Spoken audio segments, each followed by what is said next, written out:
இது உங்கள் DP Crazy. So இந்த சண்டே நம்ம ஸ்பெஷலாக வீட்டில் எல்லோரும் ஃபேமிலியோட இருப்போம். ஸோ அந்த மாதிரி இன்றைக்கி நம்ம பார்க்க போகிறது ப்ரெட்டு போண்டா தான். அதுக்கான இன்க்ரீடியன்ஸ் தான் பாருங்கள். ப்ரெட்டு, அப்புறமா வந்து மைதா மாவு, அப்புறம் கார்ன்ஃப்ளவர் மாவு, ஹாப்பி மாவு, அப்புறமா மாதிரி மக்காச்சோளம் ப்ரெட்டு போண்டா பண்ண போகிறோம். நம்ம மக்காச்சோளம் வேக வச்சுக்கணும். ஸோ இந்த மாதிரி இந்த வீடியோக்கு ஒரு 1000 லைக்கு 100 சப்ஸ்கிரைப் பண்ணால் வெங்காயம், ஆனியன் இது மாதிரியெல்லாம் கட் பண்ணி வச்சுக்கணும்.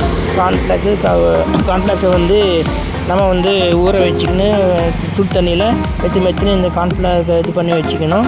அதுக்கப்புறம் ப்ரெட்டு, வெங்காயம், தக்காளி, இதெல்லாம் இந்த மாதிரி கடலை மாவு எல்லாம் வச்சுக்கணும்.